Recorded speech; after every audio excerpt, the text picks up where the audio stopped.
Imagine being summoned to another world as a hero and mocked when given a skill no one has ever heard of.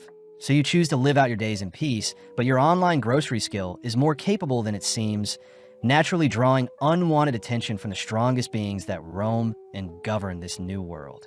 Our story opens with our MC Mukuda Tsushi along with 3 other students being summoned before a princess, only to have their skills appraised by hooded figures. Kaido Saito is appraised to be a holy sword wielder, whilst Kanon Uno and Ryo Yoshida possess sacred magic along with multiple elemental affinities. The princess begs the heroes to save their kingdom of Rajseeger, but as the hooded figure scans Muta's stats, he's revealed to be a 27-year-old salaryman with the skill Online Grocery. Immediately, Mukuda hears that his unique skill has never been heard of before, ostracized as it seems the 3 other heroes are far more overpowered than himself.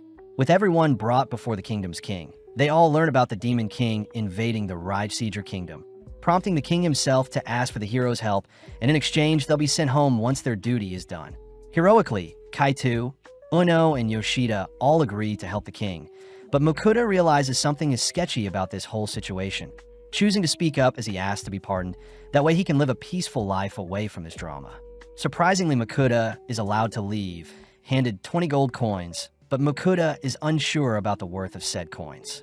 Passing through town, Mukuda garners strange looks from the town's folks, choosing to purchase a change of clothes only to pay others for information he is searching for. Mukuda chooses to stop by a grocery store to pick up some food, only to pick out a place to stay, slumping into his bed as he is grateful he chose a more peaceful life. Mukuda points out how the royals were carrying such luxurious items, showing signs of greed. But before Mukuda makes plans to leave the country, he calls for his status window to appear.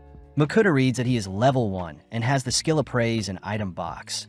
A good turnout, as he doesn't need to carry around things. As for his online grocery skill, he's still unsure how it works.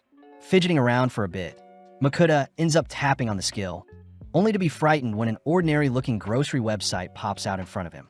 Sifting through the items, Mukuda starts by adding water bottles to his cart, only to move on to some bread he can eat right away. When he goes to check out, he is asked to pay for his meal, choosing to pay with a silver coin, only to receive what he ordered magically via a cardboard box. Mukuda is impressed by such a skill, swiftly munching on his bread.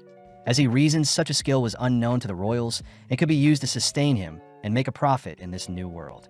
Making his way out of town, Mukuda is advised to head to the town of Keels near the border of the kingdom, barely managing to hitch a ride with other travelers. During his journey, he makes some small talk with a traveling merchant, learning that the merchant plans to sell some soap in Keels, an item that is considered quite luxurious. Mukuda wonders why the merchant doesn't just store his luggage in his item box. But the merchant says the item box skill is quite rare, with only 1 in 1,000 having such a skill, whereas the appraisal skill itself is the rarest of them all, with only heroes being able to wield such skills. Mukuda hears that appraisal items are precious and are strictly held by the guilds and countries. But when the merchant wonders why Mukuda is asking him such things, Mukuda manages to conceal his rare skills, reasoning that his secret should be safe as long as no one appraises him. When a merchant hears that Mukuda is planning on staying in Keels permanently, the merchant says it's a good idea, seeing as trouble is brewing in Rajseeger and rumors say the kingdom's borders will be closed soon. Right on cue, Mukuda arrives at a stop only to learn that all travel services have been suspended. Visiting a tavern, Mukuda chats with some knights, surprised that the knights plan on shifting their jobs to monster hunting, seeing as a war starting would be less favorable for them. Visiting the town's guild, Mukuda greets the receptionist only to request for escorts to help guard him to the kingdom of Venan by foot. Seeing as such a request is quite taxing, the receptionist asks that Mukuda pay 8 gold coins for his job, but seeing as he has no other choice, Mukuda reluctantly pays up. Immediately, the receptionist calls out to Werner and his party, prompting Werner from the Iron Will to introduce himself as a C-rank adventurer. Seeing as he wants to head out as soon as possible, Mukuda says he'll cook for the gang to save on expenses, something Werner is grateful for, as he says he'll get his party ready to set off tomorrow morning. Cutting to the next day, Werner introduces Vincent the swordsman, Rita the scout, Roman their mage, and finally Franca the healer. Starting on their journey, the gang remembered to take breaks in between, allowing Mukuda to show off his item box skill, where he retrieves a cooking stove and pot. Mukuda remembers that a magic stove would cost him 50 gold, So instead, he used his online store to purchase a gas stove, allowing him to whip up some soup and sandwiches for the gang. With every mouthful, the gang are impressed by Mukuda's cooking. But Mukuda is revealed to have used his online grocery skill to pick out some soup packets along with pre-made sandwiches. Seeing as his escort party is slowly warming up to him, they all agree to continue their journey. But with Rita as their front guard, she suddenly orders the gang to halt. Out from the nearby trees, two massive bugs fly towards them, prompting Werner and Vincent to dash towards the monsters, instantly slaying them.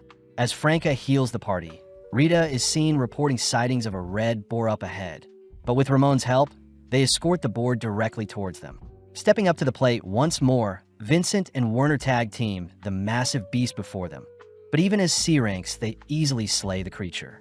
Harvesting the creature's flesh, the gang reasoned they can sell the hide and fangs of the boar for a good price. As for the flesh, Mukuda offers to store them in his item box.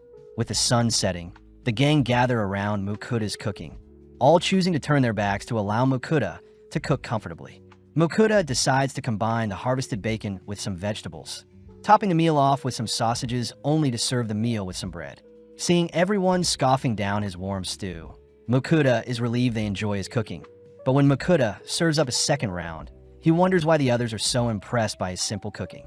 Mukuda chooses to appraise the other's stats, speechless upon discovering Rita has outrageous stats for someone of her stature. Suspecting something, Mukuda appraises the stew he made, realizing the food items he brought using the online grocery store are giving his party MP and strength boost, a horrifying discovery, as such a skill could become dangerous in the wrong hands. Choosing to keep his discovery a secret, we pan out to see a mysterious creature stalking our party from the bushes. Continuing their journey the next day, they make substantial progress towards the Venan Kingdom, all reasoning that it'll be 2 to 3 days left until they'll part ways. But seeing as night has fallen, they all prioritize setting up camp. Heading off on his own, Mukuda takes out some of the harvest boar meat, first slicing them into pieces only to marinate them in some ginger sauce he purchased online. Next, Mukuda finally chops up some cabbage, only to retrieve his gas stove, beginning to fry the marinated pork, but the sheer smell of the pork draws in the attention of the onlookers. Serving up the ginger marinated pork alongside the cabbage, the gang are instantly blown away by the succulent flavors that fills their mouths with each bite. But as Mukuda goes into the logistics of his cooking, Werner begins to quiver, pointing out the monstrous creature that has snuck up on them. The creature demands to be fed, forcing Mukuda to feed it some of the marinated pork, but seeing as the monster's hunger is yet to be satiated, Mukuda rushes off to cook some more. Batch after batch, Mukuda hastily feeds the creature, finally able to satisfy its hunger only after he's exhausted his supplies.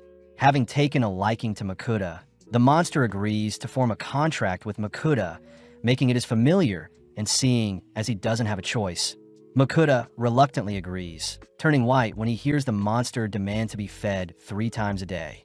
The monster says they must be given a name, refusing to accept an ordinary name, but seeing as the monster is a Finrer, Mukuda settles for Fel.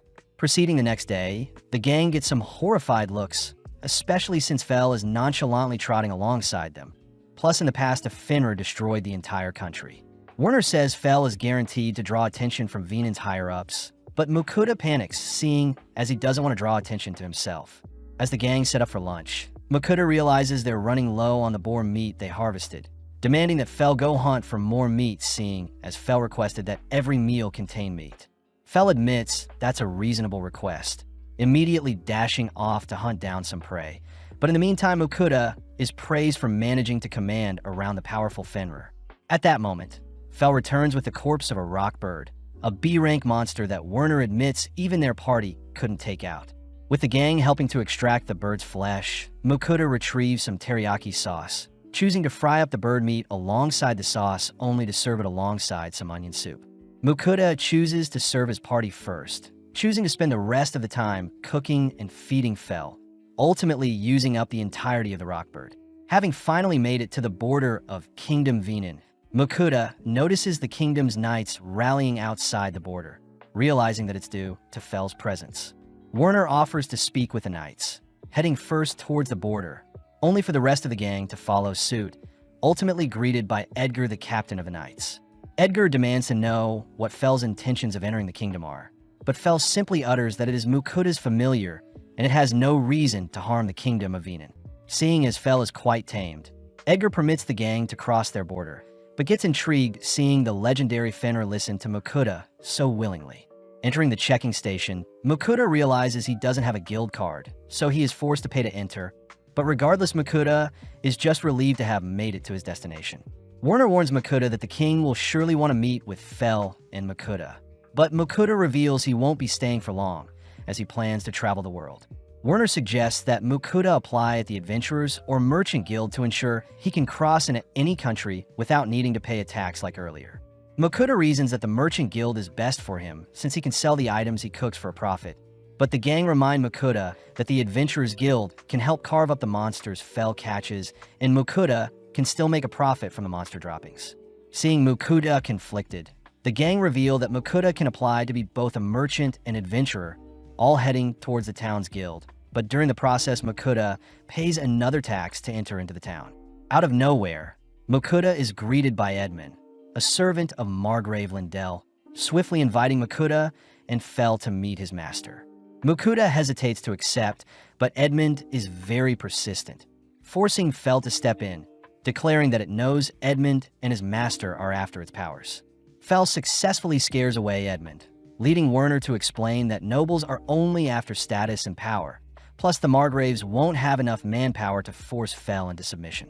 Fel mentions how the ancient dragon it fought 400 years ago was the only creature worthy of its time, but seeing as their escort job is finished, Werner asks for Mukuda's signature to confirm they finished their task. Mukuda realizes he can read and write, a feature of being a hero, but just like that, Mukuda part ways with the others who are heading to the Adventurers Guild. Mukuda and Fel choose to visit the Merchants Guild, entering the building only to draw the attention of everyone in the room. But regardless, Mukuda greets the receptionist Michaela, asking to register as a merchant. Michaela gets to work explaining that the Merchants Guild isn't owned by any country and is composed of 5 ranks, with one's yearly fee, business type, and overall operation size determining said rank. Mukuda says he plans on traveling and opening food stalls where he pleases, something that classifies Mukuda into the lowest rank of iron. With Mukuda finally registered and given his merchant's card, he confirms that the guild buys monster drops. But first, Mukuda checks into his inn, showing off the stable Fel will have to stay in for the night. With it getting late, Mukuda gets started on dinner, piling up some meat for Fel only to wonder how he can satisfy his craving for rice. Mukuda chooses to invest in another stove to cook the rice, all whilst grilling the steaks in a separate pan, intentionally keeping them quite rare, just how Fel likes its meat. Topping the steak with some soy sauce, Fel instantly gobbles up the meat, demanding more, but Mukuda chooses to switch out the sauces to see which combination Fel prefers. After feeding Fel, Mukuda gets excited seeing as his rice is finally ready, carefully scooping out a bowl of rice only to top it with some steak and sauce, immediately devouring the meal. With Fel helping to clean up any leftover food, Mukuda is seen leaping into bed, but remembers to prepare the items he plans to sell the next day. Heading to the Merchants Guild the next day, Mukuda shows off the items he plans to sell, but Michaela gets shocked upon inspecting the items, quickly asking Mukuda to follow her to a separate room. Introduced to the Guildmaster, the Guildmaster reveals that the salt and pepper Mukuda plans on selling is so valuable it could be a gift for royals. The Guildmaster asks to personally purchase the item, offering up 4 gold coins for the salt and 10 gold coins for the pepper, piquing Mukuda's interest as he purchased the salt and pepper for a measly 5 copper coins, each from his online store. Mukuda remembers that pepper used to be as valuable as gold in the past, but seeing Mukuda deep in thought, the Guildmaster mistakes it for hesitation, choosing to offer up 17 gold for both the salt and pepper. With Mukuda accepting the purchase, he reasons he shouldn't exploit such a trade too often, heading outside only to direct his attention to the Adventurers Guild. Mukuda is greeted by Bianca, the guild's receptionist, who hands Mukuda a form to fill out for his guild membership, paying no attention to Mukuda, only to toss him his guild card once the paperwork is done. Seeing Bianca brush him off, Mukuda asks for an explanation on how the rank and quest systems work, prompting Bianca to reluctantly utter that adventures all start at J rank and the highest attainable rank is S rank. Adventurers can accept a quest 1 rank higher or equal to one's current rank, and that there is a validity period for an adventurer's rank. Plus, G ranks must accept a quest each month. Viewing the quest board, Mukuda reasons he should get started on a herb gathering quest. But first, Mukuda whips up some more steak for Fel, Makuta gets curious as to how strong Fel truly is, using his appraisal skill on the beast, only to be speechless seeing Fel's maxed out stats. Waking up bright and early the next day, Makuta heads to wash his face, only to hear Fel growling at him, demanding to be fed a filling breakfast. Putting together a quick breakfast, Makuta and Fel head out for their herb-gathering quest, reasoning that Makuta himself should gather some herb whilst Fel hunts for their next meal. Fel suddenly detects monsters roaming nearby, swiftly casting a protective barrier to ensure its master's safety, only to part ways as Fel rushes to hunt down some monsters. Taking out the quest, Makuta sees that he needs to gather Caillou and Maj grass, using his appraisal on a nearby field only to see that there is only weeds growing nearby. Heading a little deeper, Makuta successfully hunts down both Caillou and Maj grass, reasoning he should take back some extra just to be safe. Seeing as his quest is already finished, Makuta gets started on lunch, using his online store to purchase some beef, pork, meat sauce, and pasta. Makuta first dices and sauté the onions, only to add the meats and sauce, but suddenly Fel returns with another rock bird. Fel mentions that it hunted other prey and left it nearby, but for now Makuta focuses on boiling and salting the pasta, serving the pasta and the sauce only to top off the dish with some Parmesan cheese and parsley. Inspecting the dish, Fel is skeptical at the vine-looking dish, but with a single slurp, Fel begins to devour the spaghetti dish before him. Makuta is glad he can still enjoy the foods he loved in his original world, suddenly bursting out laughing when he sees Fel is all dirty from shoving its face in the meat dish. Finally heading to inspect Fel's other prey, Makuta scans the monster corpses, realizing that Fel has brought back a giant deer, black serpent, and murderous grizzly only to store them away in his item box. Makuta does notice that Fel has brought back some orcs, skeptical if they're edible, but Fel reassures Makuta that humans eat orcs all the time. Seeing as everything is done, Fel offers to give Makuta a ride back into town, instantly dashing through the forest and towards town, but Fel's sheer speed almost knocks out Makuta. Back inside the guild, Bianca is impressed that a G rank managed to gather so many herbs, handing Makuta the pay for the quest along with the excess herbs he picked. Before Bianca leaves, Makuta mentions how he would like to sell some monsters his familiar had hunted down, but Bianca is clearly too distracted adoring how fluffy Fel looks. Bianca points Makuta to the guild's butcher, but upon learning that Makuta has quite a heap of monster corpses he needs to sell, the butcher asks Makuta to follow him out back. The butcher is glad to have finally met Makuta, mentioning how there were rumors of him around town, but when Makuta shows off the A-rank and B-rank monsters Fel slaughtered, the butcher becomes speechless. Makuta says he needs to harvest the meat from all of the corpses, something the butcher says he'll have ready by tomorrow, but seeing as Fel is getting hungry, the butcher agrees to harvest an orc first. With a slab of pork in front of him, Makuta says he'll use the parsley and Parmesan cheese from earlier, first slicing up the pork only to pound it thinner, covering it with an egg flour mixture, and finally frying in the pan. Makuta chooses to add parsley and cheese to the dish, serving up 2 styles of pork piccata along with any leftover sauces. As our duo devour the meal, we see Makuta returning to the butcher the next day, amazed the man was able to separate everything in a single day.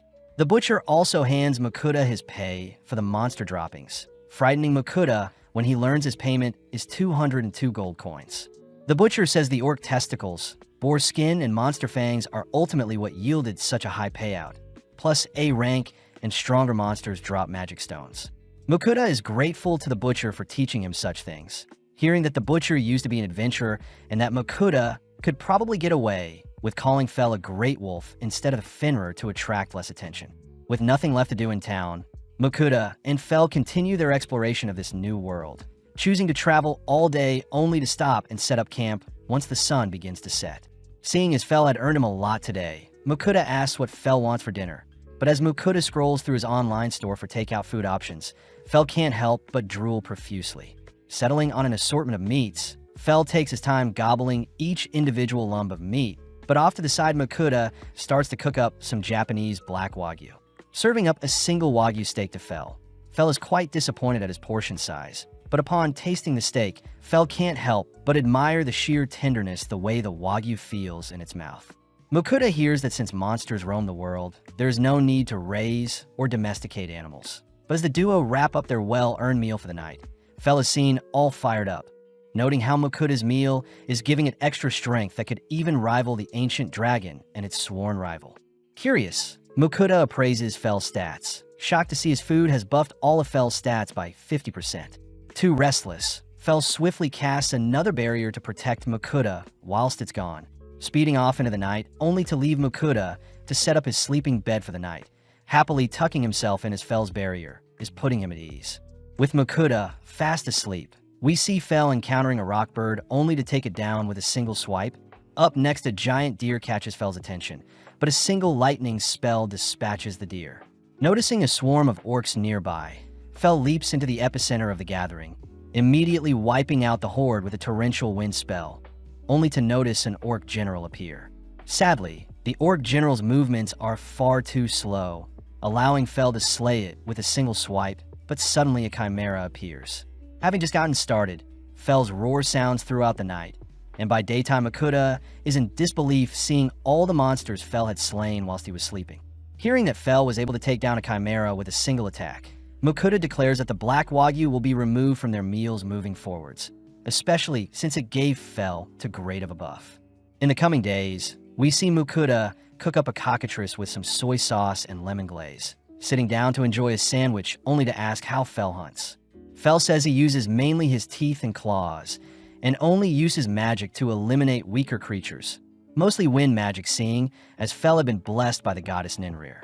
Mukuta wonders if he can use magic too, opening up his system terminal only to confirm that he has a magic stat, but wonders how he can cast his first spell. Fel says you only need to think of casting a spell to use magic, but Mukuta says a genius like Fel won't be able to teach him, choosing instead to picture a fireball, but when Mukuta tries casting a spell, nothing happens. Seeing Mukuta embarrassed, Fel says Mukuta must allow magic to flow through his body first, asking Mukuta to touch its fur to feel the sensation of magic flowing through him, only to ask Mukuta to replicate the feeling himself. Setting up a can, Mukuta conjures a mini fireball, but his cast strength is far too pathetic to strike the target. Fel suggests that they engage in actual monster combat to help Mukuta grow, but upon seeing Mukuta wimping out, Fel drags Mukuta deeper into the forest. Discovering some goblins, Fel asks Mukuta to attack them, but Mukuta fears that the goblin swarm will be too much for him. Annoyed, Fel howls, drawing the goblins' attention towards Mukuta, who hurriedly flees. Running alongside Mukuta, Fel instructs Mukuta to continuously cast spells to survive, only to leave for now, as Fel wants to hunt monsters as well. Seeing no other way out, Mukuta manages to fire off 2 fireballs, but accidentally trips over a rock when he gets too distracted. With the horde now pouncing on Mukuta, Mukuta is suddenly protected by the barrier Fel had casted earlier, and seeing as he still needs to fight off the goblins, Mukuta lets rip several more fireballs. With only a few remaining, Mukuta musters his remaining strength to cast a final greater fireball, but having no strength left, Mukuta collapses to the ground. As the remaining goblins approach Mukuta, Fel arrives, intercepting the goblins, but as Mukuta finally falls unconscious, he awakens later that night angry at Fel for putting him through that experience. Fel says Mukuta should be thankful since Mukuta can now use magic. Plus, Fel says he can detect Mukuta's level has risen, something Mukuta confirms as he is now level 3 with the fire magic unlocked. As a gift, Fel shows off a goblin king he has hunted, and even though goblin flesh is not edible, Fel says Mukuta can still cash in a magic stone the goblin has. Fel says he wants to be rewarded with a meal, hinting at the fact that a wagyu steak may suffice, but Mukuta says he won't be serving wagyu anytime soon, especially since Fel was too energetic afterwards. When Mukuta prepares to start cooking, he suddenly collapses onto his knees once more, declaring that they'll have to buy stuff online for their dinner, seeing as he's too tired. Served up a massive plate of dessert buns. Fel watches as Mukuta nibbles on a melon bun, following his lead as he too devours his platter of desserts. As Mukuta serves up seconds, he warns Fel not to eat too many sweets or he'll become sick, but Fel says his blessing from the goddess Ninrir makes him immune to any poisons of debuffs. Mukuta can't help but get jealous, screaming out into the night sky to be blessed as well, all whilst a mysterious being listens to Mukuta's pleas. Reaching their next town, Mukuta is cornered by some knights who are threatened by Fel, but luckily Mukuta's guild card calms down the knights, seeing as Fel is registered as Mukuta's familiar. Fel gets annoyed when others call him a great wolf. Using telepathy to communicate with Mukuta, seeing as they are master and slave technically. One of the knights reminds Makuta that he is responsible for any damages Fel may inflict, but as the duo head through town, they reason they should find a map to see where they're heading next. Checking into the Elmira's Inn, Makuta asks Fel to wait for him only to leave Fel with some snacks so he doesn't run off. Visiting the town's bookstore, Makuta stumbles onto a book that teaches basic magic, only to be shocked to hear the book will cost 7 gold coins, especially since paper is quite rare in this world. As for a world map, Makuta hears that such an item is considered a nationally restricted item, ultimately forced to leave empty-handed.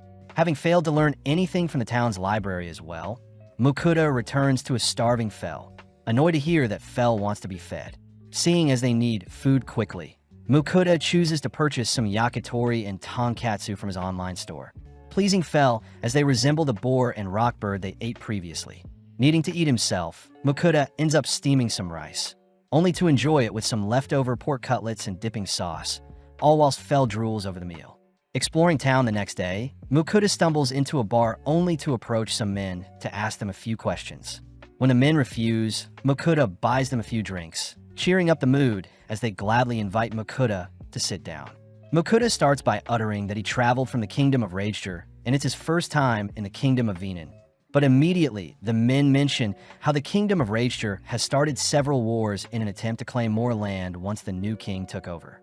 Makuta hears that the kingdom of Ermin and the kingdom of Leonhard in the east are safe places, plus there are dungeons for adventurers to explore.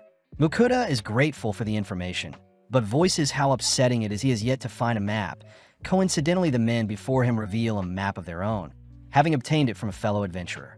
The men offer to pass it down to Makuta, seeing as they've already memorized it, even agreeing to sell it to Makuta for a measly gold coin. Unable to pass up the opportunity, Makuta agrees to buy the map. But as the men leave, the remaining people in the bar laugh at Makuta, revealing that the map he bought could have easily been purchased at the guild for a single silver coin. Taking the hit and learning from the loss, Makuta and Fel continue on feet eastwards to the country next to the sea, a location that should house sea serpents and krakens. In the realm of gods, we see Ninrir wondering why Fel had contracted with a human, continuing to monitor Fel and Makuta. Back with our duo, we see Fel speeding past a forest, only to arrive near the sea. Fel says he's fiending for some seafood, nonchalantly approaching the body of water only to unleash a devastating lightning spell that slays countless fish. Fel says Makuta is free to collect as many fish as he needs, and the remainder should return back to normal after their paralysis wears off. Getting to work, Makuta starts off by collecting some violet trouts, only to encounter a bigger-looking king trout. But when Fel asks Makuta to retrieve a purple-looking fish, Makuta appraises it to be a poisonous lake fish. Makuta instantly tosses the poisonous fish back into the water, reminding Fel that his human body won't be able to withstand poison, instead settling for the other fishes. Makuta and Fel proceed to gather firewood only to start a fire with Makuta's fire magic, followed by Makuta buying flour, butter, and mushrooms.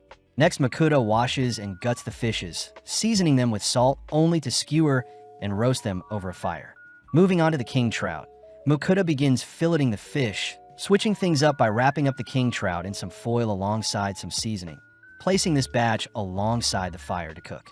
Finally, Makuta moves on to the remainder of the fish, battering them only to grill them like normal. With 3 different fish dishes completed, the boys tuck into their dinner, prompting Makuta to take out a can of beer to pair it with the fishy meal. With every bite of fish and sip of beer, Makuta gets lost in the endless flavors in his mouth. But suddenly Fel cries for more fish, forcing Makuta back onto his feet as he continues to fry up some more fish. Having stuffed themselves, Makuta mentions how their dinner reminded him of camping, but as he heads to clean up, he suddenly bumps into a slime. Fel reasons that they shouldn't worry about an insignificant creature like a slime ruining their night. And when Makuta pokes at the slime, he can't help but adore it.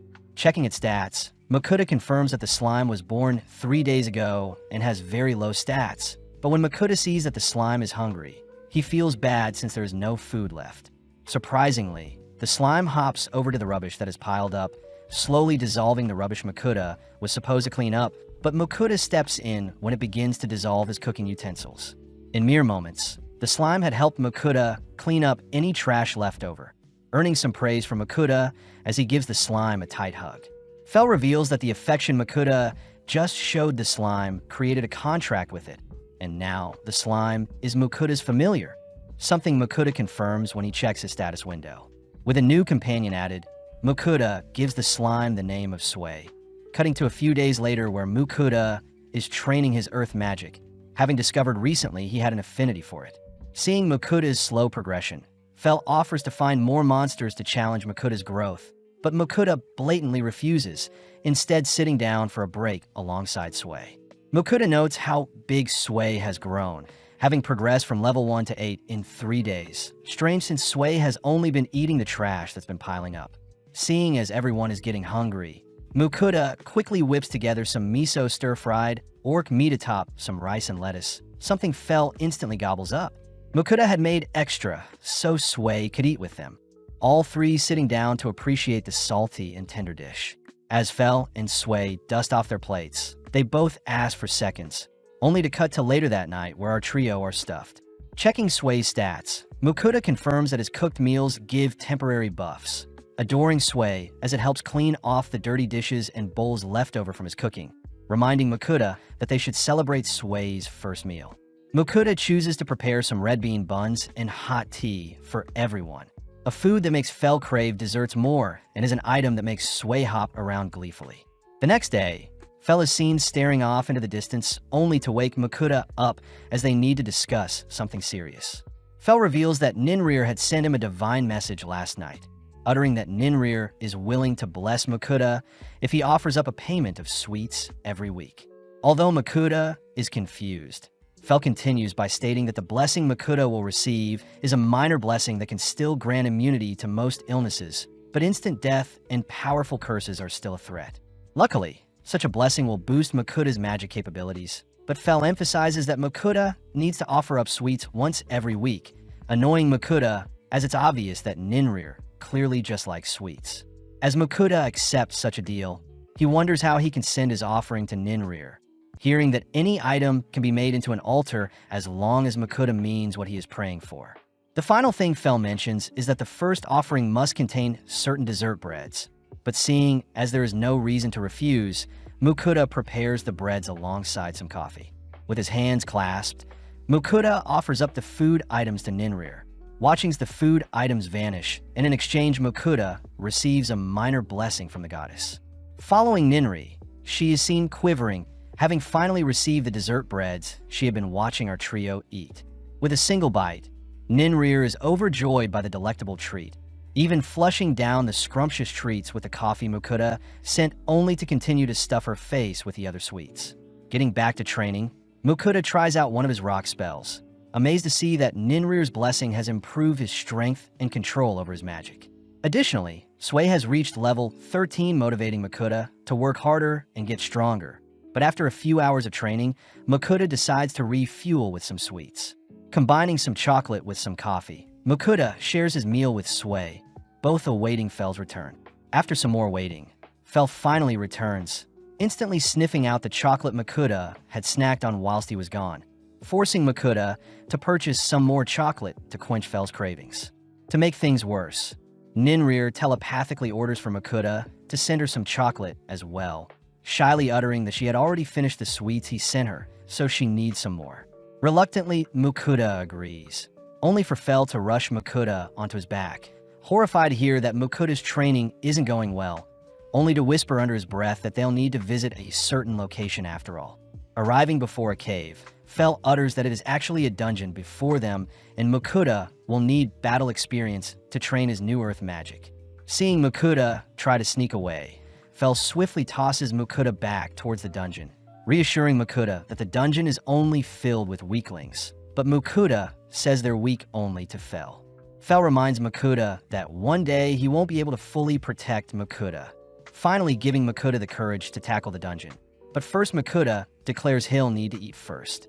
Ordering tons of takeout, Makuta finally tells Fel about the stats boost his food grants, and since Makuta can't tell what foods boost which stats, he simply begins to gorge on spread in front of him. Only tasting each food item, Makuta hands the leftovers to Sway, who helps clean up any mess, whilst also leveling up from consuming non-food items. As Makuta finishes up tasting the desserts, he comments on how full he is, and upon checking his stats, he confirms that everything is boosted by 20%.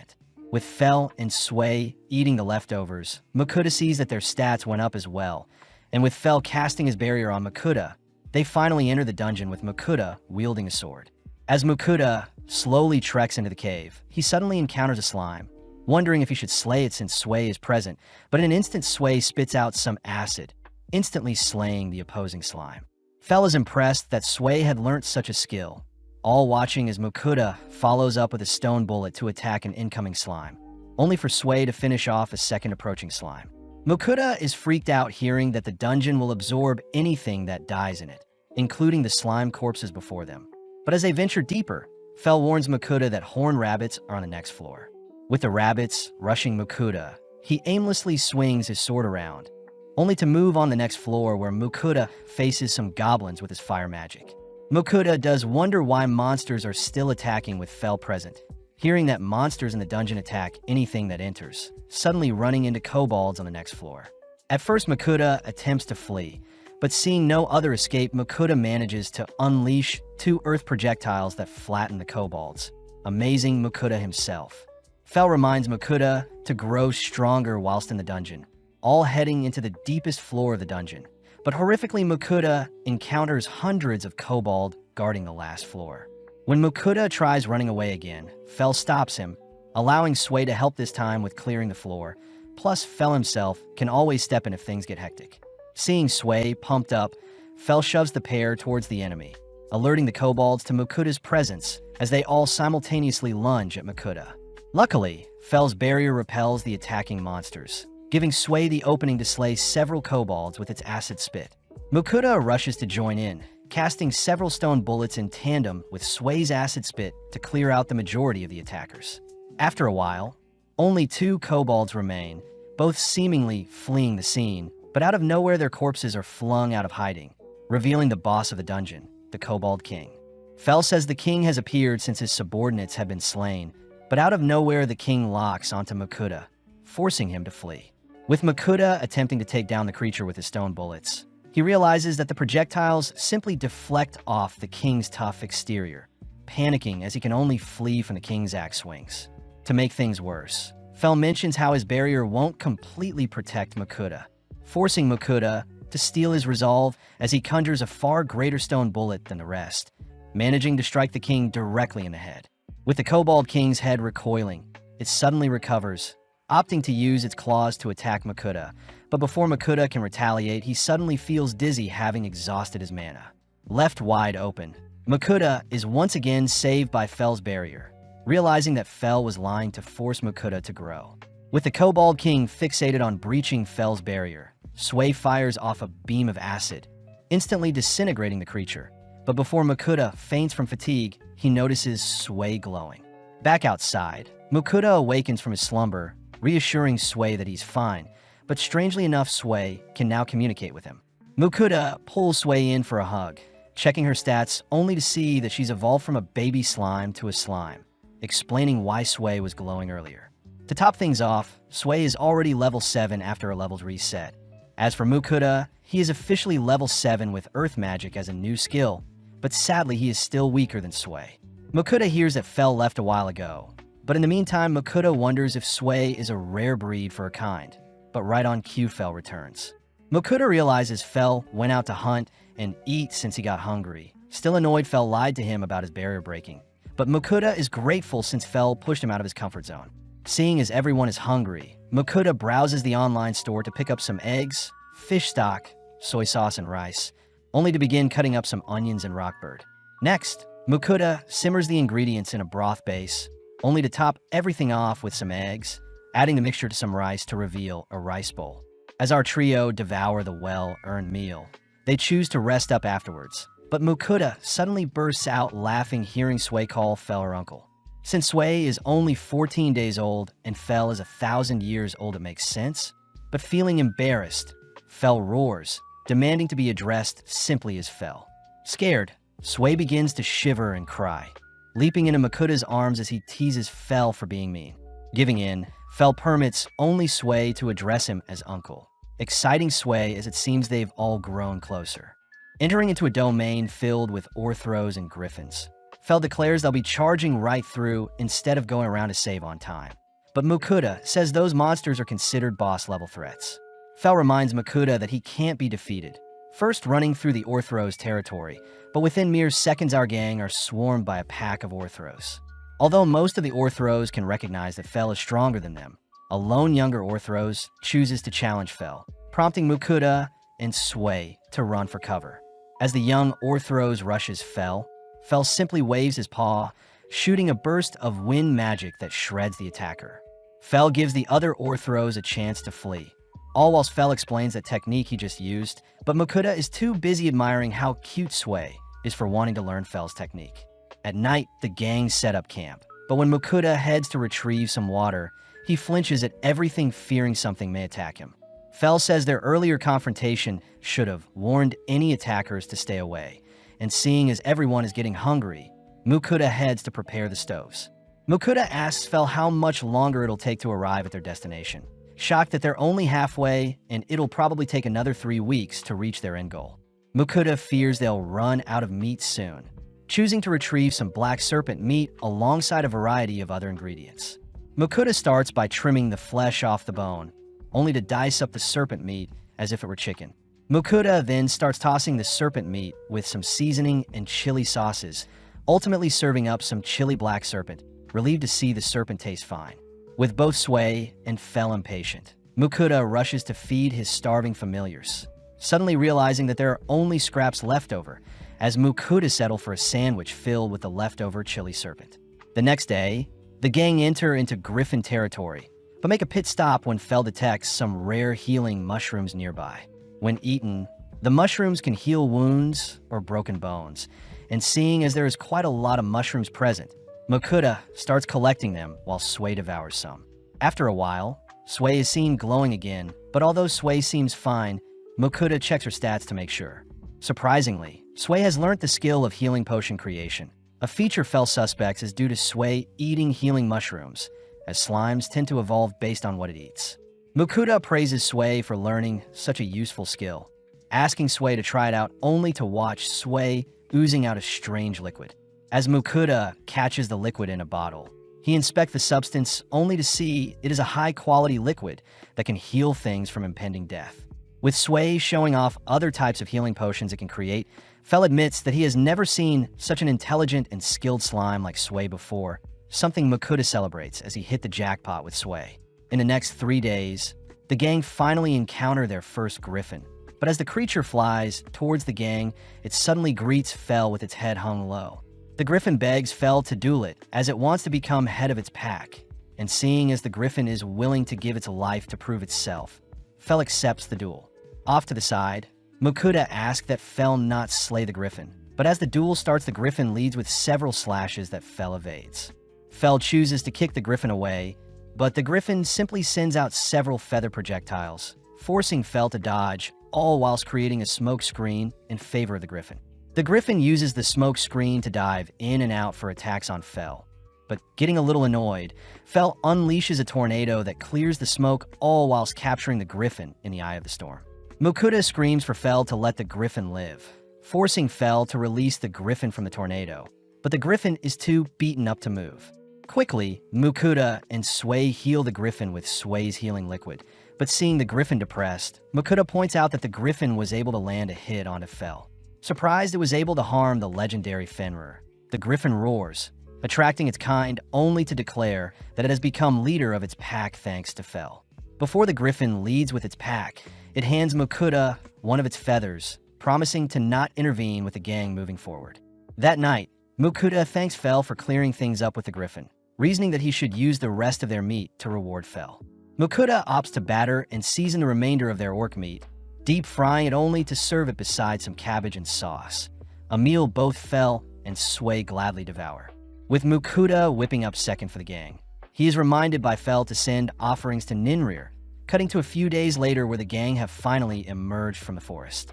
Mukuda celebrates a month and a half worth of traveling, checking the map to see that they're close to the kingdom of Leonhard, and seeing as they're basically out of meat, the gang sprint to search for any man-made roads. Off in the distance, Mukuda spots a caravan being attacked by bandits, ordering Fel to save them in exchange for a luxury meal later. Enticed by the offer, Fel rushes towards the caravan, all whilst we see Lars desperately fending off the bandits, all whilst Lambert is ordered to remain hiding in the caravan. Right on cue, Fel leaps into the air, drawing everyone's attention as he orders the bandits to freeze and relinquish their weapons. Overwhelmed by Fel's presence, the bandits give in, allowing the bandits to be tied up safely. Lambert introduces himself as the owner of the caravan, and Lars is the leader of the Phoenix Adventure Party that had been employed to escort Lambert, all grateful to Mukuda for saving them. Lambert mentions how they're heading to the city of Carolina, the northwestern city in the kingdom of Leonhardt, and seeing as it's convenient for them as well, Mukuda agrees to accompany everyone to the kingdom of Leonhardt. Traveling all day, Mukuda ends up hearing rumors from the guards that Fel is either a great wolf or a Fenrir, and that the rumors spread fast due to letters being exchanged via a magic teleportation tool. Mukuda ends up feeling bad for Fel since most nobles want to tame and use Fel for their own benefit. And to make things worse, Mukuda himself has a rare item box, appraisal skill, and even the online grocery skill, all things that will cause a massive stir if leaked. That night, everyone decides to set up camp for the night, but Fel reminds Mukuda he promised to serve him a luxury meal, forcing our trio to separate from the main group as he prepares to cook up some meat for everyone. Mukuda reports that only meat scraps are left, but wanting to make the most of the remaining meat, Mukuda ends up dicing up and battering the remaining meat only to deep fry them. Mukuda also uses up the sauces to season them, pleasing Sway as she gobbles down the meal. As for Fel, he can't help but devour the meat before him. As Mukuda continues to serve batch after batch, the scent from his cooking ultimately reaches the other men, drawing them towards his mini hideout as he's forced to serve them food as well. Now with the men joining in, Mukuda works overtime to please everyone, unable to save any for himself. Grateful for the meal, Lars and his men promise to protect Mukuda whilst they rest, only to glare at the bandits, ordering them to behave. When the bandits refuse to be quiet, Mukuda speaks up, reminding the bandits that Fel will rip them to shreds if they disrupt their beauty sleep. The next day, Mukuda finally arrives at Carolina, the 5th largest city in Leonhardt, a place where Lambert's family have been leather merchants for generations. Seeing as Lars is heading to the guild to report the bandits they captured, Mukuda promises to visit Lambert's store later, first accompanying Lars to the town's guild. Surprisingly, Mukuda learns that his G-rank license had been revoked since he hasn't accepted a quest for over a month, learning from Annette that most G-ranks try getting to F rank as soon as possible. That way he'll have a 3-month grace period between quests. Seeing as he won't make the same mistake twice, Mukuda asks to re-register his guild license, this time reporting that Sway is a new familiar he wants to register, but this only makes other adventurers mock him for taming a slime. Afterwards, Mukuda asks where he can submit the monsters he's collected, only for Lars to ask if he and his men can watch, curious as to what monsters Fel had slain. Seeing the massive monster pile, Lars and his men are speechless, but Mukuda continues to pile up the corpses, stopping just before he adds the Chimera corpse. Johan the Butcher is impressed to be given the chance to carve up so many corpses, but Mukuda asks if it's fine to have his monsters butcher in places other than the guild, but Johan advises against it since non-licensed butchers are sketchy. In mere moments, Johan perfectly extracts a portion of the red serpent's delicate skin, making Mukuda and Fel crave the taste of the serpent's meat. Lars suddenly realizes something, asking what meats were served to them last night.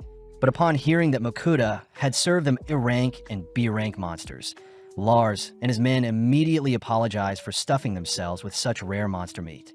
Mukuda is surprised at first, but reassures the men it was fine, something Lars can't accept as he promises to assist Mukuda if anything arises in the future.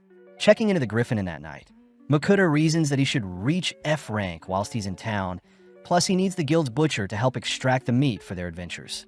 Before Mukuda heads to sleep, Ninrir's voice reminds Mukuda to complete his weekly offerings, and seeing as there is a pudding and jelly sale in his online store, Mukuda offers up a variety of sweets to the goddess.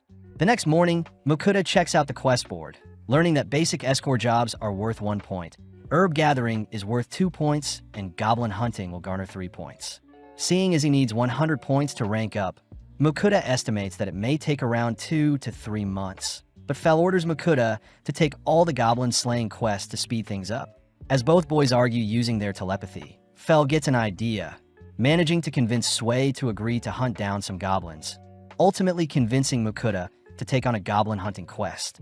Heading eastwards, the quest rewards 5 goblin kills with 3 silver coins and 3 points, a reasonable offer for hunting goblins.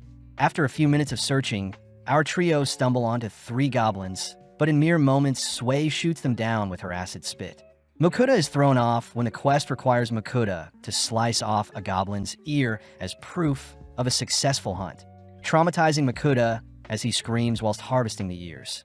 Having made too much noise, another army of goblins approaches our trio, but Sway gets to work dispatching them one by one. Not satisfied, both Sway and Fel drag Mukuta toward the nearby goblin settlement, ultimately managing to rack up quite a few hundred goblin corpses. Moving on to harvesting the goblin ears, Mukuta wonders what they'll do with the remainder of the goblin bodies, fearing that it may attract other monsters or even create a dungeon itself. Fel reckons they should leave the corpses be and let nature do its magic, but Mukuta refuses, asking if Sway herself could melt down the bodies. Happily obliging, Sway ends up growing massively in size after cleaning up a fraction of the corpses, and when Mukuta checks Sway stats, Mukuta sees that Sway has evolved into a big slime. Having gained the skill to proliferate, Sway shows off her skill to change size at will, splitting her body apart into smaller Sways only to begin dissolving the remainder of the goblin corpses. Mukuta is amazed by how overpowered Sway has gotten, but seeing as it's almost lunchtime, Mukuta declares they'll be having bread today. Changing things up, Mukuta purchases a variety of breads with savory fillings, intriguing Sway as she discovers different meats within each bread. As Fel tucks into the meal, Mukuta indulges in some coffee to wake himself up, a little disappointed that his plan to rank up slowly has been ruined, as the goblins they racked up in a single day have garnered him enough points to reach rank F already. Returning to the guild, Mukuta submits the horde of goblin ears he had collected, but this ends up causing a stir at the guild, stressing Mukuta out when the guild master himself asks to speak with Mukuta. Guided by a net out back, Willem the guild master greets Mukuta, grateful for Mukuta for taking out the goblin settlement near their town. Mukuta is shocked that Willem has deduced that Fel is indeed a Fenrir, but more importantly, Willem reads a message from the royal palace, informing Mukuta that the royals and nobles are aware of our trio's presence in their town, and that they'll leave Mukuta alone. Mukuta celebrates a happy accident, suddenly hearing that Willem is willing to promote Mukuta to a C rank, but Willem would like Mukuta to do him a couple favors. Mukuta fears that Willem has some devious quest lined up for him, but Willem corrects Mukuta, uttering that he actually needs Fel to take on some A rank and S rank quests for him. With Fel agreeing, Willem says there are a few quests that have been lying dormant for ages. Plus, Willem will ensure no one gets in Mukuta's way when taking on the quest. Seeing as it's the perfect time, Mukuta finally shows Willem and Johan the Chimera and Ortho's corpses he had been keeping secret, reasoning that the 2 men would be trustworthy enough to deal with them. But Willem fears that he won't have enough money to pay for such valuable monster corpses. The men settle for butchering up the Blue Orc, an S-rank monster, and an Orc King, another borderline S-rank creature, both powerful beings that Fel was easily able to slay. Sway gets motivated to hunt down powerful monsters just like Fel, all whilst Willem tells Mukuta to come back once Johan finishes butchering up the monsters. Plus, he'll give Mukuta his C-rank license tomorrow as well. That night, Mukuta reasons they should switch things up from the normal fried food, opting to cook a meal with vegetables. Mukuta first boils some rock bird, only to have Sway help him shred the bird, only to finish the first meal by adding some sauce to the bird and vegetables.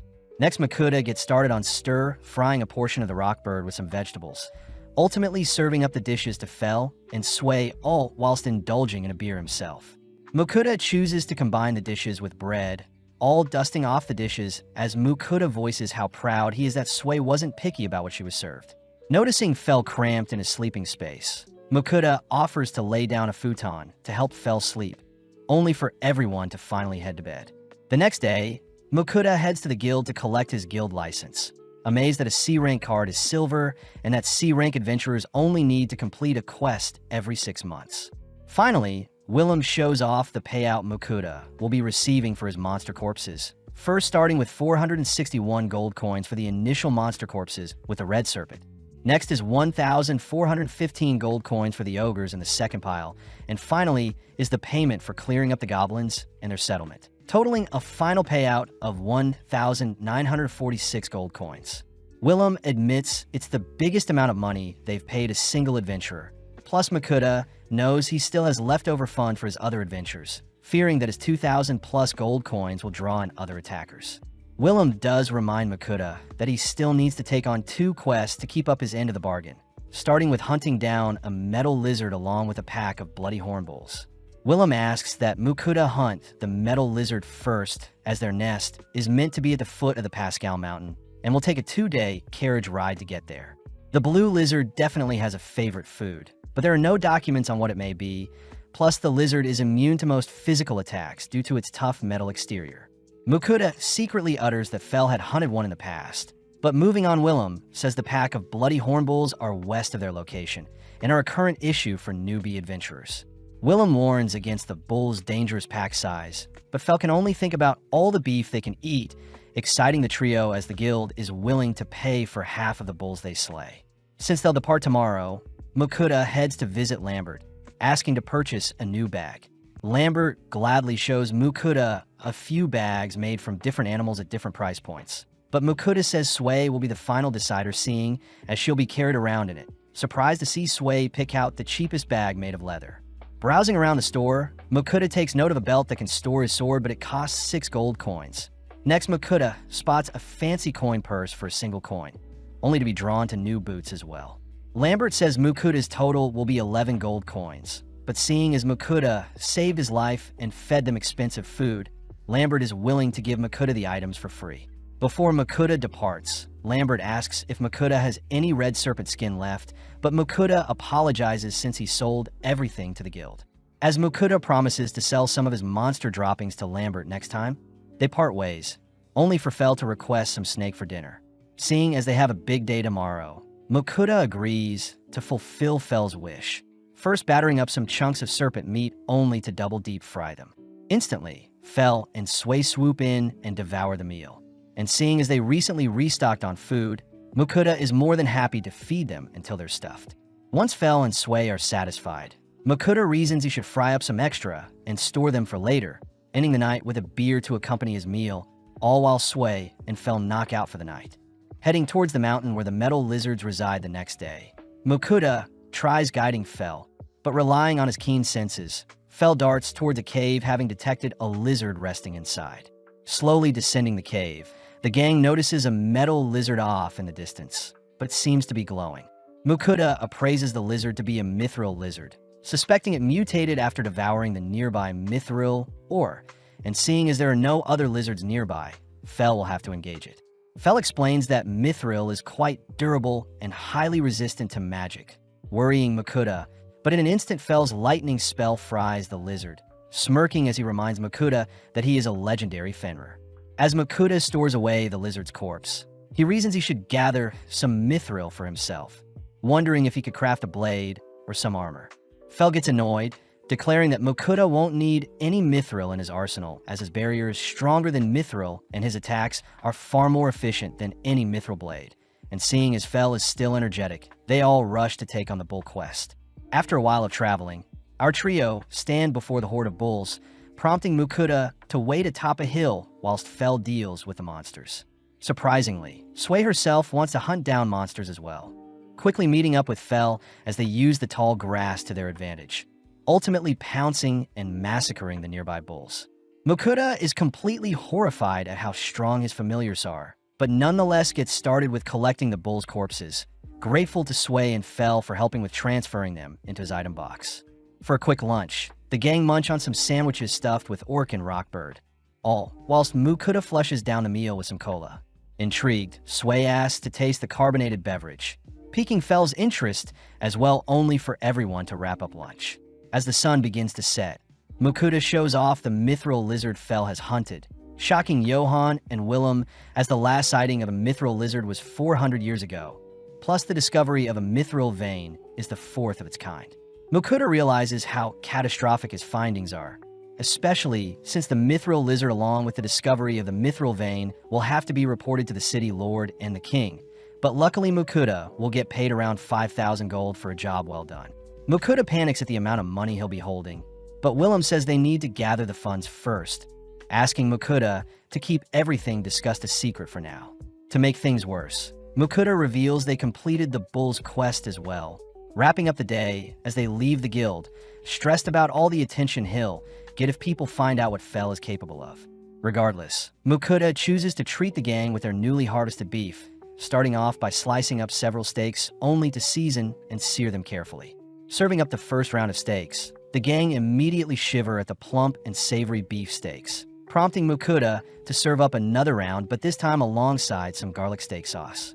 As our trio eat till their heart's content, Mukuta is seen doing the dishes, flattered by Fel, who says he will only eat things that Mukuta cooks him moving forward.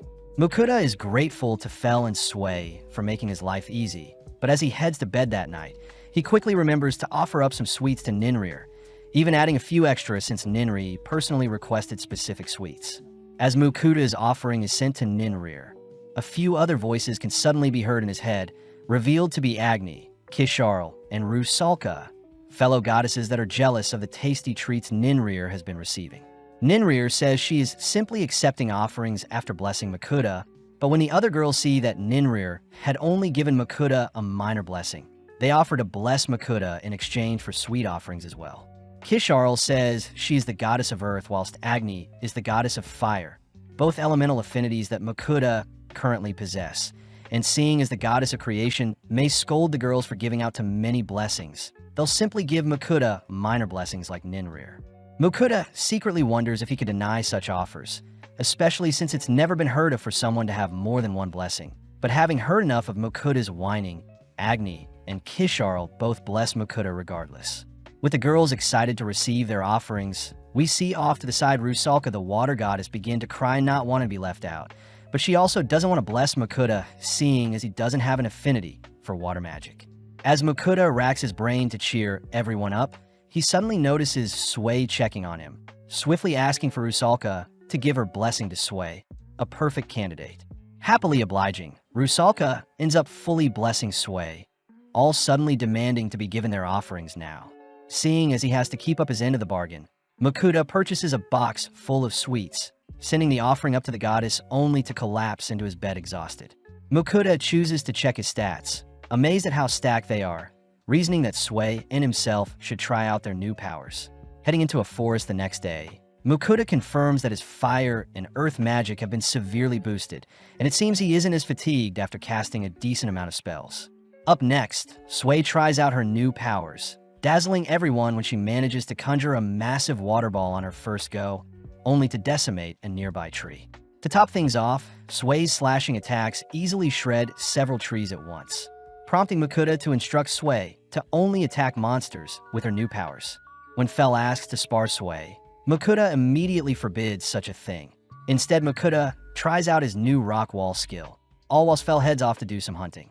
When Fel returns with a black serpent corpse, Mukuta shows off a new house he made with his earth magic, but sadly Fel and Sway are more fixated on dinner. Waking up early the next day, the gang admit the house helped, only for Mukuta to declare they'll be delivering the serpent Fel hunted to Lambert. Back in town, Mukuta visits Johan, who shows off the remainder of the bull meat, all whilst handing Mukuta the remainder of his pay for the bulls. Johan reports that Willem is out speaking to the lord of the city about the mithril lizard, but in the meantime, Mukuta asks to sell the black serpent, but he'll be keeping the flesh and skin. Back at the inn, Mukuta shows off a new meat grinder he had purchased online, showing off the device to be able to mince up the bull meat, adding in some minced orc general meat as well. Mukuta gets to work frying some onions only to combine the meats, seasonings, and various other ingredients, ultimately shaping the mixture into patties with Sway's help. Choosing to store some in his item box for later, only to begin frying up the patties, serving them up alongside some hamburger sauce. With a single bite, our trio stuffed their faces with the juicy patties, plus Mukuta reveals he had added cheese in some of the patties. Later that day, Mukuta is annoyed at the soap bar he's been given since it doesn't produce any bubbles, choosing to purchase some from his online stores along with other bathroom amenities. Mukuta reasons it should be a suitable gift as well when they visit Lambert, but to make things less suspicious, Mukuta transfers over the liquids into more bland containers. Off to the side, Sway enjoys soaking in water, making Mukuta crave taking a bath in this new world. That night, Mukuta presents the black serpent skin he obtained to Lambert, something Lambert swipes up for 50 gold. Moving on, Mukuda reveals he is also a merchant guild member, asking for Lambert's advice on the bathroom products he bought. At first glance, Lambert is impressed by the scent the soap is giving off, but as Mukuda mindlessly rambles on about the cleaning products he is presenting to Lambert, he suddenly stops himself, wondering if he said too much. Luckily, Lambert reveals that he had been looking for an anniversary gift to give his wife, and since his wife loves to take baths, Mukuda's items will be the perfect gift. Hearing that Lambert has a bathtub, Mukuda asks to see it for himself, amazed to see the finely crafted tub as Lambert reveals it cost a few hundred gold to create altogether. Seeing Mukuda fixated on his bathtub, Lambert says he'll introduce Mukuda to a shop that sells bath, prompting Mukuda to leave behind one of each amenity for Lambert to try out himself before he officially gifts them to his wife. The next day, Mukuda returns to see how Lambert likes the products, but surprisingly Lambert's wife, Marie, is present. Marie reveals that Lambert looks stunning and smelt amazing after bathing last night, and when Marie tried out the product herself, she immediately knew such products would be a hit. Since Mukuda doesn't have a store of his own, Marie and Lambert offer to help sell the bathroom amenities Mukuda gave to them. But Mukuda is quite hesitant. As Mukuda returns to the others, he reports that Lambert will be selling his bottled bathroom amenities moving forwards, and seeing as Willem seems to be back, Mukuda has Fel and Sway wait outside whilst he heads into the guild. Upon entering into Willem's office, Mukuda is dazzled by the stacks of gold Willem was able to fetch for the Mithril Lizard and Mithril Vein, totaling 5,800 gold coins. Before Mukuda can think about the bathtub he can purchase with such a fortune, Annette enters the room, reporting that a swarm of wyverns have attacked several low-ranking hunters near the Western Plains. Luckily, the hunters that were attacked have survived, but most of them are on the brink of death. Entering into the main room of the guild, Mukuda notices multiple adventurers beaten up and bruised, and seeing as there aren't enough healing potions for everyone, Mukuda offers up some of his high-quality healing potions. Upon applying them to the injured, the potions instantly cleanse and heal all wounds, giving Willem the chance to make an emergency announcement, asking for all C rank and above adventurers to slay the wyverns before they attack their town. As Willem's words rally together the surrounding adventurers, Fel's voice suddenly rings throughout the room, uttering that Fel himself will take out the wyverns. Willem admits that it would be much appreciated, promising to pay Mukuda handsomely if Fel succeeds, but Fel only cares about devouring the wyvern flesh. Departing immediately, Fel escorts our gang through some grassy terrain, only to halt when they all spot wyverns circling them from above. Mukuda appraises the wyverns to be creatures that hunt in packs and have poisonous stingers for their tails, but Fel is not one bit afraid, instead using the opportunity to teach Sway how to fight aerial monsters. With Mukuda staying behind, Sway rides Fel in a battle, only for Fel to be forced to evade the wyverns diving towards them. Fel instructs Sway to target the wyvern's head or wings, but on her first go, Sway only manages to land a hit on a wyvern's wings, sending it plummeting from the skies. Fel still congratulates Sway for landing a hit on a wyvern, instantly decapitating the lone wyvern, only for Sway and Fel to lock onto the other wyverns swarming them. Although Mukuda is far away, he still feels the impact from Fel and Sway's battle, but having gotten too distracted, a lone wyvern sneaks up on Mukuda. As the wyvern attacks with its tail, Mukuda is once again protected by Fel's barrier, but before the wyvern can attack Mukuda again, Sway appears, absorbing and blowing the creature away. Right on cue, Fel monstrously appears behind the wyvern, instantly shredding the creature only to clean up the rest not too long after. Seeing as they've earned their lunch, Mukuda heads to retrieve the leftover patties he had prepared earlier, declaring that he'll be frying the patties to create a different dish. With a light coating of breadcrumbs, Mukuda presents a stack of crispy and juicy deep-fried patties, all enjoying their lunch under the gorgeous blue sky and luscious fields, all whilst Willem and the other guild members await our hero's return. As night falls, our trio finally return to the guild, reporting that all the wyverns have been eliminated. The adventurers in the guild immediately begin to celebrate, all whilst Willem utters that half of their adventurers would have been wiped out if it weren't for Fel. Funnily enough, Fel utters that they took so long because they had lunch afterwards. Mukuda starts his report by declaring that they collected 13 wyverns in total, and that most of them are intact, so the guild can buy the corpses, but Mukuda wants the wyvern's flesh. Willem says since the guild is low on funds, they'll butcher the wyverns and only purchase half of them, Cutting to later that night, where Makuta gets ready for bed. Realizing that he needs to offer up some sweets to the goddess, Makuta suddenly gets contacted by Agni, who demand her offerings, only for Ninrir to privately speak with Makuta, asking for a larger portion than the others. Kishar, on the other hand, asks to try out the soap and shampoo Makuta showed to Lambert, only for Rusalka to request similar meals to the ones Makuta makes for Fel and Sway. Annoyed, Makuta reminds the goddesses that their secret messages will be exposed once he sends everything to the goddesses, infuriating Agni as she demands to be sent booze to make things fair. With our trio heading through town the next day, Makuta can't help but hear others admiring them from afar. But first things first, Makuta visits a Lario company to check out their bathtubs. The store clerk asks if Makuta is considering buying a house, starting off by showing a brown tub for 300 gold, only to move onto a little more expensive one that can regulate its temperature better. Finally, the store clerk shows off a white tub that is the most popular yet expensive one, but seeing as he doesn't care for the color of the tub, Makuta asks to purchase the green tub. The store clerk is surprised at the quick decision, asking if Makuta needs a payment plan, but Makuta simply pays for the tub in full. After storing it in his item box, Makuta says they'll be leaving town, heading deep into the forest where he can finally make use of the bathtub. In the meantime, Fel runs off to do some hunting, leaving Sway and Makuta to map out a general area for their tub, only for Makuta to erect stone walls to encase them in. Next, Sway is tasked with filling the tub with water, only for Makuta to heat up the water with his fire magic. Taking charge, Makuta starts by scrubbing himself down, only to finally indulge in the steamy goodness that is the warm bath water, remembering to add bath salts to help hydrate his body. After a long bath, Makuta and Sway down a pint of milk each, both wondering where Fel is. Seeing as he has time, Makuta gets started on preparing the wyvern meat, first slicing up some onions only to thinly cut up the wyvern meat. Into a pot, Makuta tosses all the ingredients and brings it up to a boil, only to serve the mixture onto a bed of rice.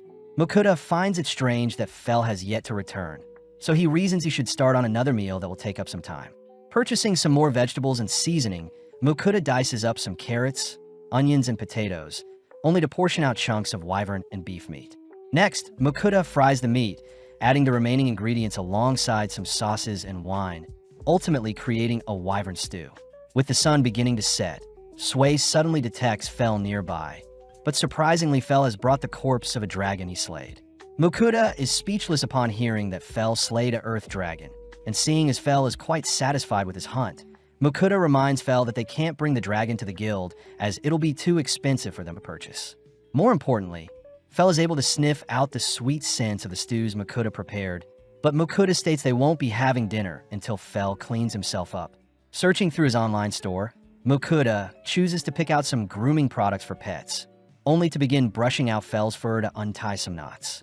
Moving on, Makuta begins splashing Fel with some water to prep him for the shampoo, but seeing as it's taking longer than usual, Makuta uses Sway as a shower to spray down Fel. Finally, Makuta and Sway begin scrubbing down Fel with shampoo, rinsing him off only to combine fire and wind magic to dry Fel off. With it now being dinner time, Makuta first serves up the beef bowls to Fel and Sway, all appreciating the flavors that come with eating wyvern meat with rice, plus the pickled ginger cleanses the palate. Seeing as the wyvern stew will taste better tomorrow, the gang settle for eating the beef bowl today, only for Makuta to declare that Fel will be taking a bath every once or twice a month to ensure Fel is clean and hygienic. Returning to town, Makuta shows off the earth dragon Fel slayed, but Willem and Johan are in complete disbelief, both refusing to touch the creature, seeing as every part of the dragon is extremely valuable.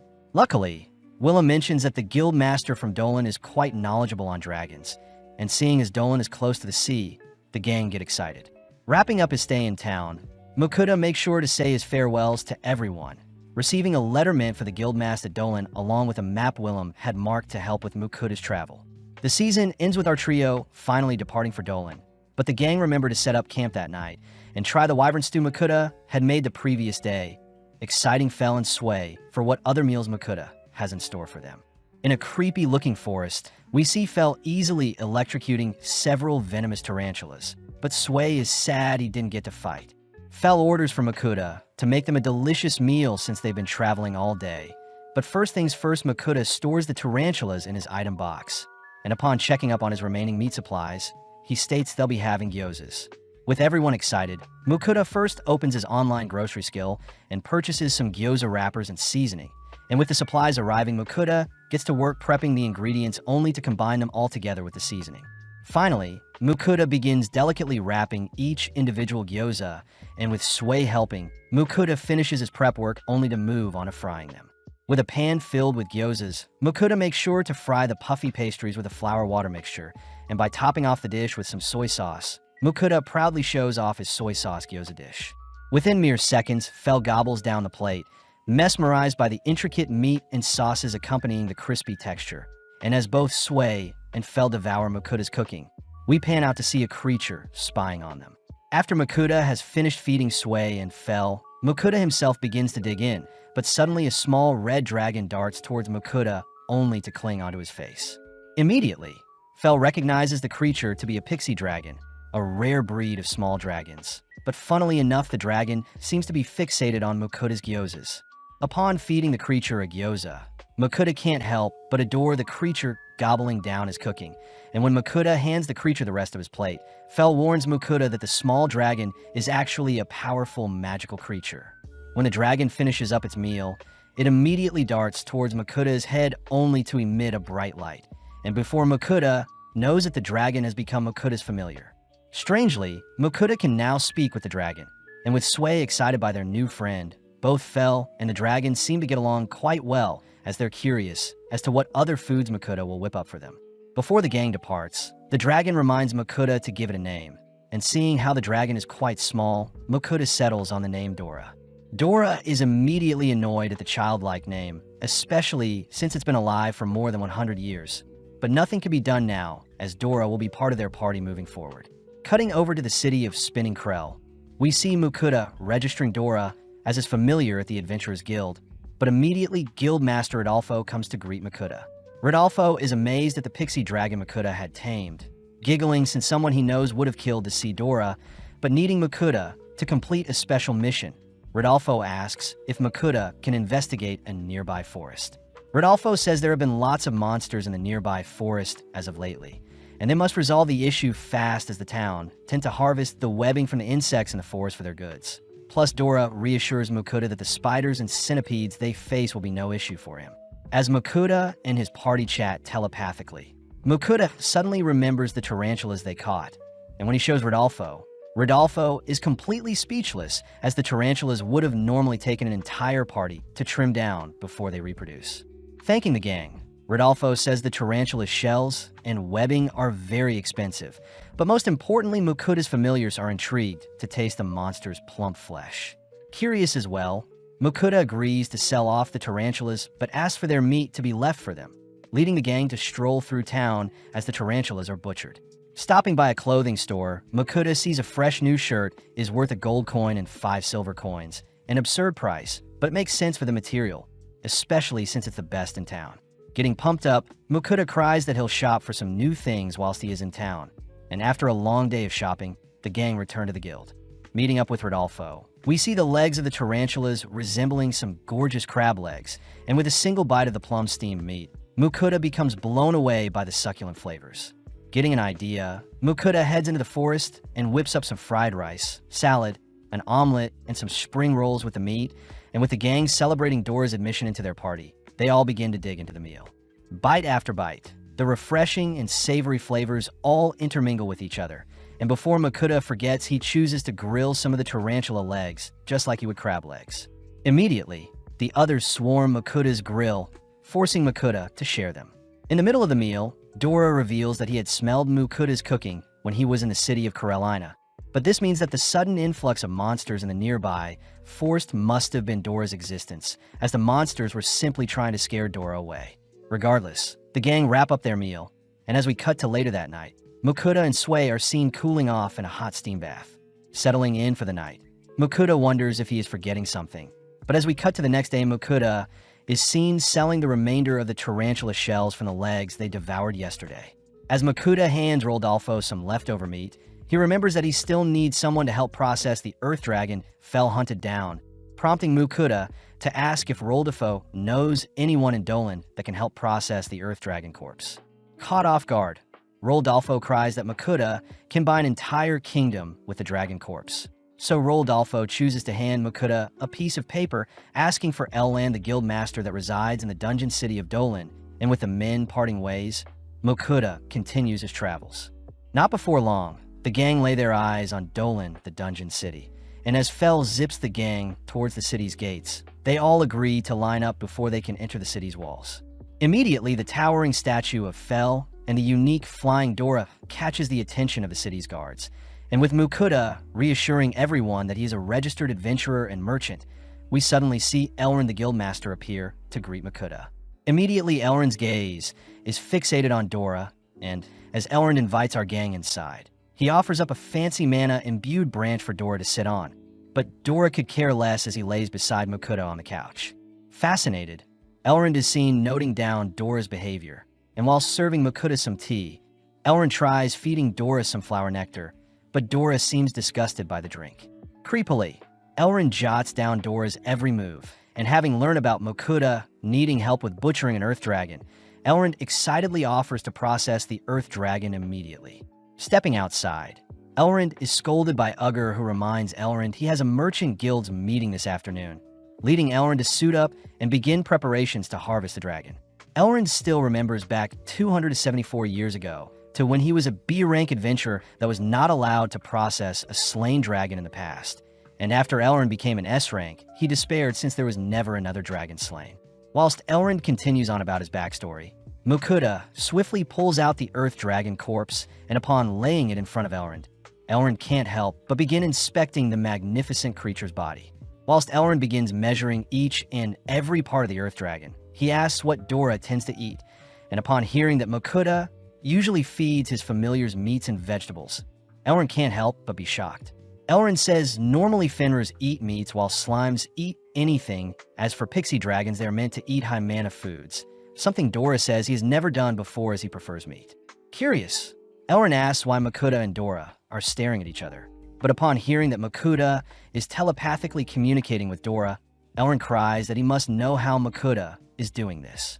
Luckily, Ugger steps in and stops Elrond from scaring Makuta away, but this annoys Fel as he orders Elrond to hurry up and extract the dragon meat. Freaked out, Elrond hears that Makuta and the gang only want to taste the earth dragon's flesh, and with the gang agreeing to share some of the meat with Elrond, we see Makuta booking an inn to stay at. Outside, the entire gang seems exhausted as Elrond had spent most of their time together questioning them on the knowledge and encounters with other dragons, and seeing as they won't get to taste the earth dragon today, Makuta declares they'll stuff themselves with food from the online grocery. With Dora intrigued by the online store, we see Makuta opt for some marinated meat, plus he purchases an Iron Genghis-Khan pot. The gang asks what the pot will be used for, but Makuta simply answers by heating up the pot and placing vegetables and meat onto the pot, and to top things off, Makuta douses the meal in some sauce before serving up the dish. Having served up some lamb and mutton, the party digs and only to praise the dish's tender and rich textures, and as the gang stuff their faces, they ultimately ask for seconds. To wrap up the meal, Makuta unveils a box of sweets, and by unwrapping one of the sweets and feeding it to Sway, Sway immediately jumps at the delectable treats. As the gang spend the rest of the night sharing the desserts, we see Makuta exhausted the next day as his familiars were up all night. Greeting Ugger, Makuta asks how Elrond is doing, and funnily enough, Elrond announces that he had spent the entire night measuring and inspecting the earth dragon's body. Finally beginning to harvest the dragon, Elrond says he'll need to drain the blood from the creature, leading Elrond to take out a fancy blue knife made out of mithril. With perfect confidence, Elrond runs the blade along the dragon's thick exterior, but suddenly the blade snaps in two, a horrific sight as the mithril blade was the sharpest weapon the guild had. Realizing that they won't be able to eat the dragon, Fel can't help but slump to the floor, despairing at the situation. And seeing as the guild requires more mithril, Fel jumps up only to declare he'll fetch some mithril for them. Makuta stops the feisty Fel, as it seems Elrond is too tired to use the mithril even if they obtain it today. But Fel declares he'll gather some mithril or ahead of time, something Makuta can't allow as his three familiars entering the dungeon and causing chaos would draw too much attention to them. To defuse the situation, Makuta offers to cook everyone a meal, only to whip out some ingredients. First, Makuta stir-fries some orc meat alongside some vegetables, And by using up any remaining sauce they had left over from last night, along with topping off the dish with some garlic and sesame oil, Mokuda presents an orc kimchi bowl on a bed of rice. As a bonus, Mokuda cracks a raw egg on top of the bowl. And having waited long enough, the gang stuff their faces with the creamy meal. But Mokuda fears he won't be able to stop his familiars from rampaging if the harvesting of the Earth Dragon is delayed further.